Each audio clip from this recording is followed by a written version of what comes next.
Magandang buhay mga mag-aaral! Kumusta kayo? Panibagong araw, panibagong aralin.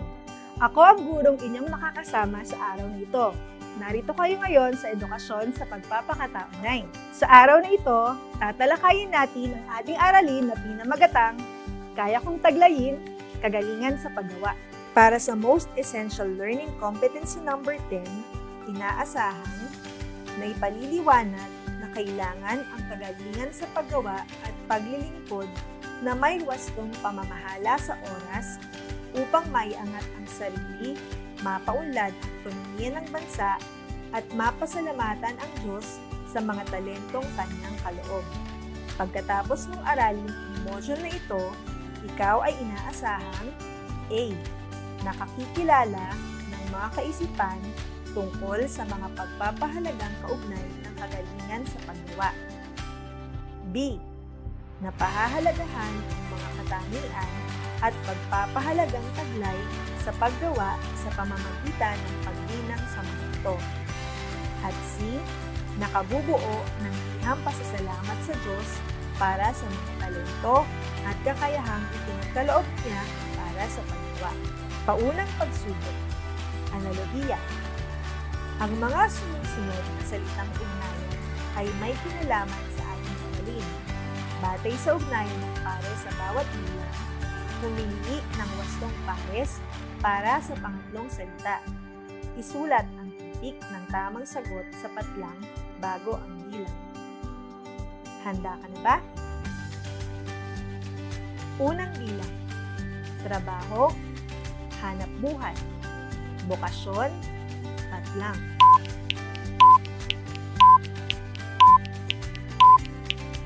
Ang tamang sagot ay letter D, colon. Ikalawang bilang. Isip, utak, lakas, patlang.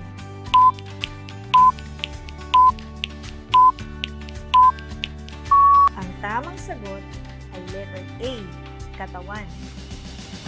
Ikatlong bilang. Kasipagan, katamaran, pagkamasinop, patlang.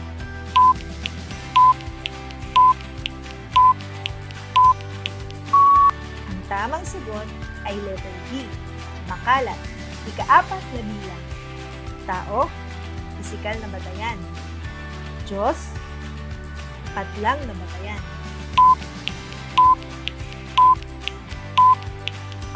Ang tamang sagot ay letter C, moral na batayan.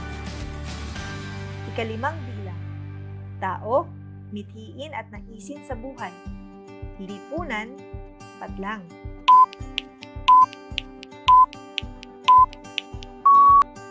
Ang tamang sagot ay letter D, pag-unlad. Nasagutan mo ba ng tama ang lahat ng katanungan? Kung hindi, huwag mag-alala.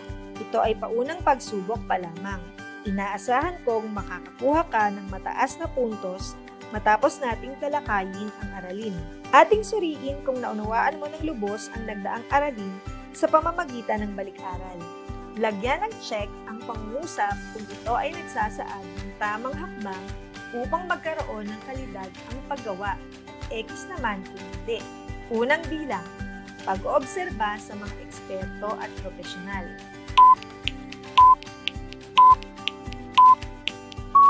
Ang tamang sagot ay check. Ikalawang bilang, paghanap ng hinaan o nakakaharap na problema sa paggawa ng mga gawain o produkto.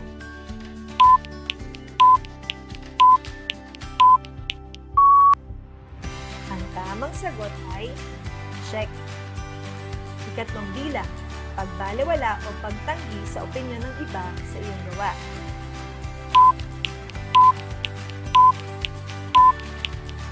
Ang tamang sagot ay X. Ikaapat na bilang, pagsasaliksik at pagsasanay bago ang paggawa ng gawain o produkto.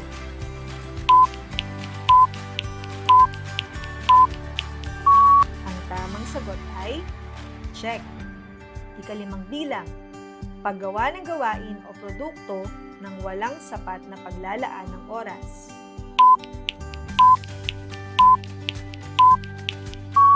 tamang sagot ay X. Ngayon naman ay dumako tayo sa pagpapalalim ng ating aralin. Ang paggawa ay tumutukoy sa paggamit ng mga kakayahan ng isang individual, maging ito man ay sa isip, lakas o talento, upang maisakatuparan niya ang kanyang layunin. Ito ay isang malikhaing proseso na naglalayong mapaunlad ang sarili at tugunan ang mga personal na pangangailangan ng tao. May iba't ibang pakahulugan ang tao sa paggawa gaya ng trabaho o hanapbuhay, gawain o gawa, profesyon, bokasyon o vocation na hango sa salitang Grego na vocare, konstruksyon, nilalang o paglalang. At ang ibang tao ay itinuturing itong kaparusahan. Ang paggawa ay may moral na batayan. Kalooban ito ng Diyos upang malinang ng tao ang kanyang sarili at matugunan ang kanyang mga pangangailangan. Nilikha niya ang mga tao upang maging kabahagi sa kanyang mga gawain sa pamamagitan ng paggawa. Ipinagkatiwala ng Diyos sa tao ang pagpapatuloy, pagpapabuti at pagmamahal sa lahat ng kanyang mga nilikha.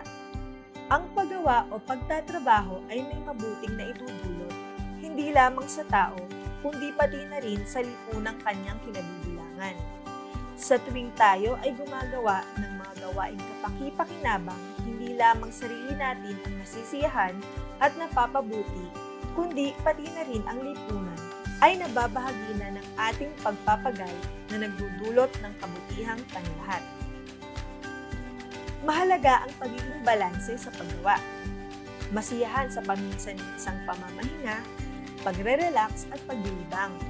Mas kasiyasiya ito pagkatapos magtrabaho ng mabuti. Mahalagang sa pagsasagawa ng mga gawain ay kasabay ang pagsisikap na taglayin ang mga kinakailangang katangian upang magkaroon ng kagalingan sa paggawa, sapagkat may isasakatuparan mo ang pananagutan mo na personal o sa sarili, sa iyong kapwa, sa lipunang iyong kinabibilangan, at higit sa lahat, sa Diyos na nilalang sa iyo.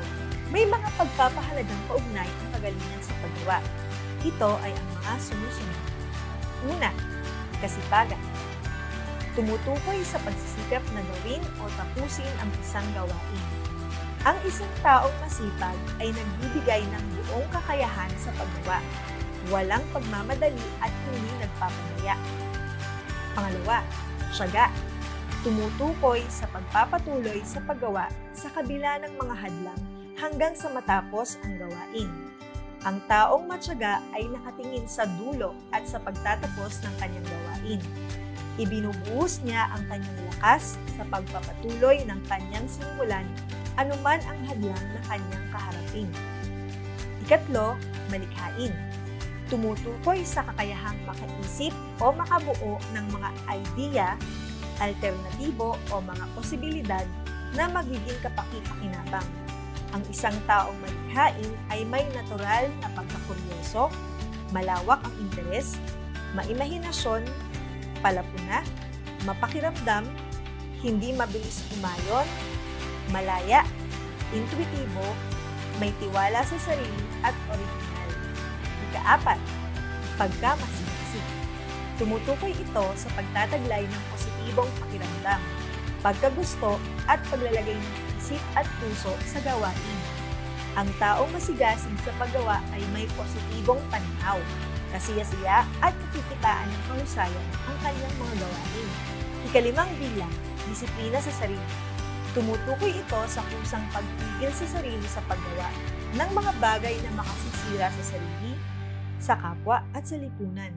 Ang taong may disiplina sa sarili ay produktibo, may paggalang sa sarili at sa kapwa. Hindi makasarili, alam ang kanyang limitasyon at may wastong paggamit sa sariling oras. At panghuli, ang ika-6, pagkamasino. Ito ay tumutukoy sa pagsunod sa tamang paraan o sistema ng paggamit ng isang bagay. Ang isang taong masinop ay malinis, organisado at maingat sa gamit. Naipapakita din ito sa hindi pag-aaksaya ng anumang bagay at wastong paggamit o pamamahala sa panahon, oras at materyales sa paggawa. Ang kasipagan ay dapat samahan ng pagkamasinop upang higit na maging maayos ang kalalabasan ng gawain. Mga tanong. Una, ano ang paggawa? Ikalawa, mayroon bang moral na batayan ang paggawa? Ipaliwanag. Ikatlo, bakit mahalaga na taglayin ng tao ang kagalingan sa paggawa? Ikaapat, ano-ano ang mga pagpapahalagang kaugnay ng kagalingan sa paggawa ang dapat sa buhay? Mga pagsasanay. Unang gawain. Mula sa iyong mga dating kaalaman at panibagong natutunan sa aralin, punan ang talahanayan ng angkop na sagot.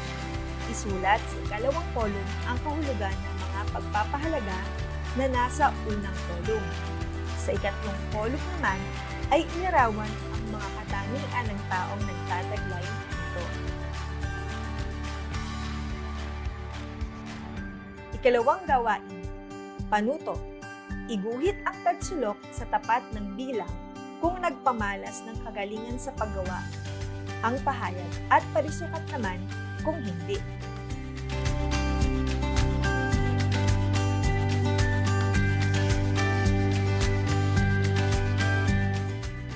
Narito ang tamang sagot sa ikalawang gawain.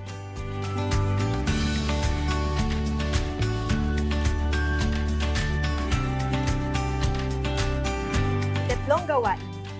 Gumawa ng isang liham ng pasasalamat sa Diyos sa mga talentong ipinagkaloob niya na iyong gagamitin upang taglayin mo ang kagalingan sa paggawa. Maaari mong simulan ang iyong liham ng ganito.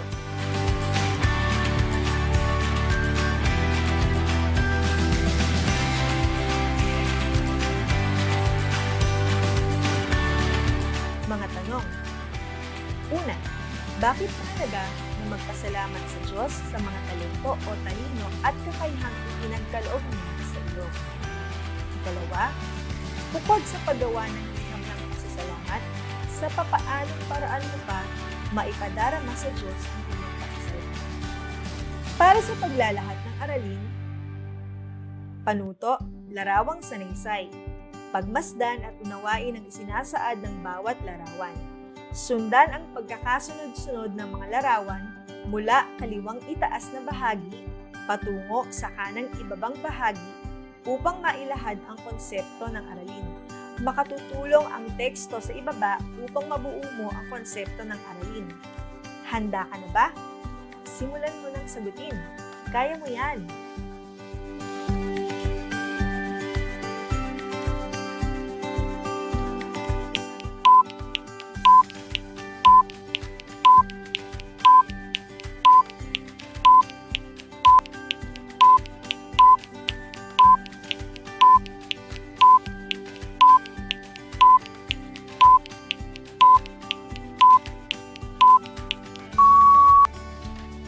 Ang kakayahan ng tao sa paggawa ay nararapat lakipan ng mga kagalingan sa pamamagitan ng pagtataglay ng katangian gaya ng kasipagan, tiyaga, pagkamasigasig, malikhain, disiplina sa sarili at pagkamasinop upang tunay na maging kapaki-pakinabang ang kanilang gawa hindi lamang sa sarili kundi maging sa kanilang kapwa at sa lipunan. Gayon din ang paglilingkod na may wastong pamamahala sa oras upang maiangat ang sarili, mapaunlad ang ekonomiya ng bansa, at mapasalamatan ng Diyos sa mga talentong kanyang kaloob. Ano-anong pagpapahalaga ang natutunan mo sa aralin sa araw na ito? Sa unang kolum ng talahanayan ay isipin mo at itala ang iyong taglay na pagpapahalaga na nakatutulong sa iyo upang taglayin mo ang kagalingan sa paggawa. Tandaan ang iyong itatala ay pagpapahalagang kasalukuyan mong tinataglay at hindi gusto mo lamang. Sa ikalawang kolum naman ay isulat ang hakbang kung papaano mo malilinang ang taglay mong pagpapahalaga upang mapasa iyo ang kagalingan sa paggawa.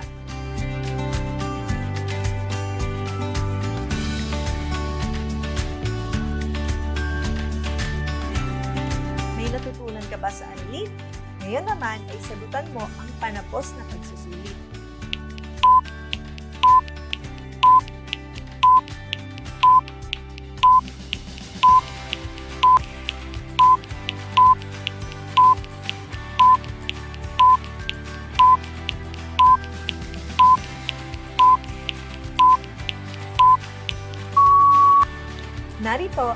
sagot sa ating panapos na pagsusuri. Number 1. Pagkamasino. Letter I. Pagsunod sa tamang paraan o sistema ng paggamit ng isang bagay. Number 2. Bokasyon. Ang tamang sagot ay letter F. Mula sa binigong salita na bokare, ang ibig sabihin ay calling. Number 3. Tiyaga. Ang tamang sagot ay letter J. Pagpapatuloy ng gawain sa kabila ng mga hadlang. Number 4. Katamaran. Ang tamang sagot ay letter H. Pumapatay sa paggawa. Number 5. Malikhain. Ang tamang sagot ay letter E. Kakayahang mag-isip ng mga ideya na kapaki-pakinabang. Number 6. Paggawa. Ang tamang sagot ay letter B. Paggamit ng kakayahan kung ito man ay sa isip, lakas o talento. Number 7. Disiplina sa sarili. Ang tamang sagot ay letter A. Kusang pagpigil sa sarili sa paggawa ng bagay na makakasira lamang. Number 8. Kasipagan. Ang tamang sagot ay letter G. Pagsisikap na gawin o tapusin ang isang gawain. Number 9. Pagkamasigasig. Ang tamang sagot ay letter C. Pagtataglay ng positibong pagkagusto sa gawain. Number 10. Kaparusahan. Ang tamang sagot ay letter D. Negatibong pananaw sa paggawa. At dito nagtatapos ang ating aralin sa araw nito. Naway isa-isip, isa-puso at isa-kilos ninyo ang inyong mga natutunan sa araw nito. Hanggang sa muli, paalam!